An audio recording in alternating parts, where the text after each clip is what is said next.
उनके पास भी पेट्रोल और लाइटर पहुंच गया। अंग्रेजी में एक शब्द है पायरोमैनिया, ऐसा व्यक्ति जिसको आग लगाने का शौक। हमारी पूरी राजनीति इस पायरोमैनिया नाम के जंतुओं के हाथ में आ गई, जिन्हें शांति पसंद नहीं है, अमन पसंद नहीं है, जो विदेश जाकर के कहेंगे वसुधैव कुटुंबकम, लेकिन देश की धरती पर अपने कुटुंबों के बीच में आग लगाएंगे। कोई कहते थे जितना कीचड़ फैलाओगे कमल खिलेगा। आपका कमल कीचड़ और पानी में नहीं खिल रहा है, ये आग में खिल रहा है। आप आग लगाते हो और वोट की फसल काटते हो। मणिपुर की आग को देख के आया, गुजरात की आग देखी है, अभी नूह में आग, वो आग दिख रहा है। सतपाल मलिक साहब आए नहीं, उन्होंने एक बात कही हाल के दिनों में कि 2024 election is going to be the most violent election in the memory of India. आप सब तैयार रहिए, ये वायलेंस फ्री इंडिया हम सब चाहते हैं, लेकिन तैयार रहिए, बहुत हिंसा होने वाली है। कहीं जाति के नाम पे होगी, कहीं दलित मारा जाएगा और मुसलमान तो मारा जा ही रहा है। आपकी कोशिश सिर्फ चुनाव जीतना नहीं होना चाहिए। अब क्या करेंगे, एक पार्टी है उस पर थोड़ा भरोसा होता है, वो भी पैसे दिखने लगती है। जब तक हमारी राजनीति में इन बाबाओं का प्रेजेंस होगा, सुबह शाम ये बहस हुआ करेगी, तब तक आप वायलेंस फ्री समाज बनाने की कल्पना करते हैं। उसको व्यूअरशिप कौन देता है? हमारे आप जैसे ही लोग, हम नहीं, आप नहीं, लेकिन हमारे जैसे लोग, हमारे भाई, हमारे कुटुंब, हमारे दोस्त उसको वैल्यू देते हैं। नतीजे में क्या हासिल हो रहा है? देखिए, हिंसा जो होती है उसके पहले भाषाई हिंसा होती है। जुबान देख लीजिए लोगों की, किस तरह की जुबान से बात होती है। मैं नहीं कहता कि पहले दंगे नहीं होते थे, पहले भी होते थे। जब आप छात्र जीवन में थे तब भी दंगे होते थे। मैं रांची में पढ़ता था, रामनवमी के दौरान दंगे की आशंका होती थी रांची और जमशेदपुर में, लेकिन तब दंगा करने वाले सहमते थे। आज दंगा करने वाले को पता है कि मंत्री पद उसके लिए उपलब्ध है, वो दंगा करेगा, उसकी पॉलिटिकल प्रीमियम बढ़ेगी। दंगा और हिंसा हमारे समाज में नॉर्मलाइज हो गई है, ये चिंता का विषय है। जिस दिन उस व्यक्ति चेतन सिंह ने गोलियां मारी ट्रेन के अंदर, मैंने 10 मिनट के अंदर कहा था कि लोग इसको विक्षिप्त बताएंगे। ऐसा हुआ भी, लोगों ने कहा मानसिक रोगी है, डिप्रेशन में चल रहा था। आपने करोड़ों की तादाद में ऐसे मानसिक रोगी इस देश में पैदा कर दिए।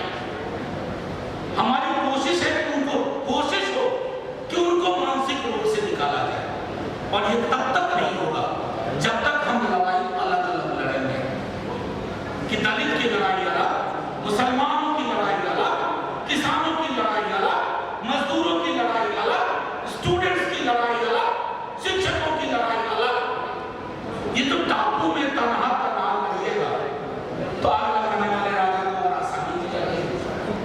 उसे पता है एक को संभाल लो, भी बाकी संभाल जाएंगे। देखते देखते एक देश की बड़ी बड़ी आबादी को इनविजिबलाइज कर दिया गया, अदृश्य कर दिया गया। पॉलिटिकल पार्टीज भी चुप रहना शुरू कर दी, करें यार ये तो ठीक नहीं है, इस पर ज्यादा मत बोलो, वो वोटर नाराज हो जाएंगे। पॉलिटिकल पार्टीज का काम ये भी होता है कि आप एडवोकेट करें, अपने लोगों को बताइए। असल में दिक्कत हुई है बीते दिनों में, ये जो ब्रांड मेकर्स और आ गए हैं पॉलिटिक्स में, तो उन्होंने कार्यकर्ताओं को खत्म कर दिया है। अब किसी भी पॉलिटिकल पार्टी को नॉर्मली कार्यकर्ता नहीं चाहिए। वो कहीं विदेश से पढ़ा हुआ कोई एक बंदा आएगा, उसके साथ 15-20 लोगों की टीम होगी और वो पीआर का काम देखेगा।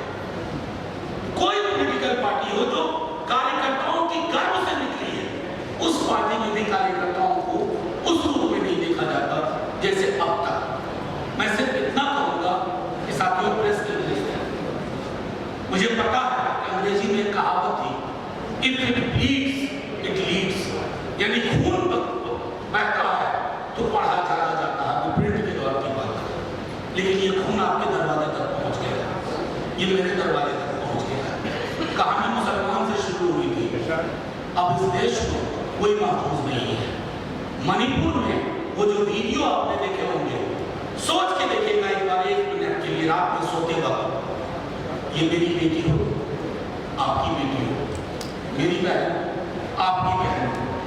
हिंसा के लिए जब तक आप पराया दृष्टिकोण अपनाएंगे, हम पराया दृष्टिकोण अपनाएंगे कि ये मणिपुर में हो रहा है, ये मेवात में हो रहा है, ये फलाना 1000 साल तक हम पर रूल किए, इसलिए अगर हम बदला ले रहे हैं तो ये सही है। अभी पीछे दिनों बड़े बड़े लोगों को न जाने क्या होता जा रहा, भाई ने कहा ही, बहन ने बोला संविधान। अब कोई आप सोचते होंगे कि पीएम ने अपने को डिसोसिएट कर लिया कि मेरा आधिकारिक इनका बयान नहीं है। माफ कीजिएगा, ये बड़े उस्ताद लोग हैं, ये इतने उस्ताद हैं कि ठहरे हुए पानी में कंकड़ मारते हैं और देखते हैं लहर कितनी हुई। आज विवेक देबरॉय ने कहा है, पहले आनंद जी ने कहा था, यकीन मानिए 6 महीने के अंदर 3-4 और लोग बोलेंगे तब ये संविधान पुराना हो गया है। जैसे हम नया फर्नीचर खरीदते हैं नए घर के लिए, तो ये जो नया भारत है उसके लिए नया फर्नीचर यानी नया संविधान। उस संविधान नया वाले से होगा क्या? उसमें प्रस्तावना की जगह संगोल होगा, और जैसे ही प्रस्तावना की जगह संगोल हुआ, हमारी सारी लड़ाइयों की संभावना है खत्म।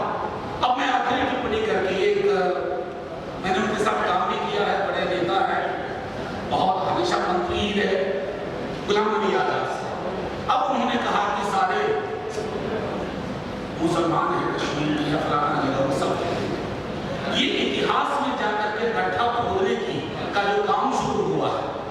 एक तरफ तो आप चंद्रमा जा रहे हो, मंगलयान जा रहे हो, और जैसा आपने कहा कि सीवर के डेथ की चिंता नहीं है, लेकिन हाँ मस्जिद मस्जिद घूम करके गड्ढा खोद रहे हो कि कहीं कुछ मिले, ताकि देश की राजनीति, आपकी श्रद्धा इस बात में नहीं है कि वहां शिव निकले या फलाना निकले, आपकी आस्था इस बात में है कि एक और मसला मिले हाथ में, एक और मसाला मिले, ताकि 10 बरस के लिए और आग लगाएं, पेट्रोल और लाइटर है ही। तो मैंने सिर्फ इतना आग्रह किया, और हम उस धारा के लोग हैं, पृथ्वी पे धर्म पहले नहीं आया, भगवान नहीं आया, इंसान है। इंसान को धर्म में और भगवान में बांटने का काम किसी इंसान ने किया। इसलिए ये कहानी शुरू करोगे, हम ये भी पूछ लेंगे, इस देश के तमाम बौद्ध स्तूप कहाँ गायब हो गए, कौन खा गया, जमीन निकल गई आसमान। तो इतिहास में उल्टे पांव की यात्रा से कुछ हासिल नहीं होगा सिवाय हिंसा। और इस हिंसा का समाधान, माफ कीजिएगा नवेद साहब, 24 के चुनाव के नतीजों में चुनाव अंगणित होता है, अंगणित से आप जीत जाते हैं, लेकिन काम करने की जरूरत है मनोविज्ञान में, जहां हम नहीं कर पा रहे। जितने भी कम्युनल आउटफिट्स हैं, उनके पास कितने तरह के सिंबल, हम तमाम सेक्युलर लोग, बहुजन समाज की राजनीति करने वाले लोग, हमारे पास सिंबल्स नहीं है। हम अपनी राजनीति करना चाहते हैं और ना सीखना चाहते हैं। पीआर एजेंट्स के हाथ में अपनी राजनीतिक किस्मत हमने दे दी। जब तक उनके हाथ से वो किस्मत की चाबी नहीं लेंगे, हिंसा मुक्त समाज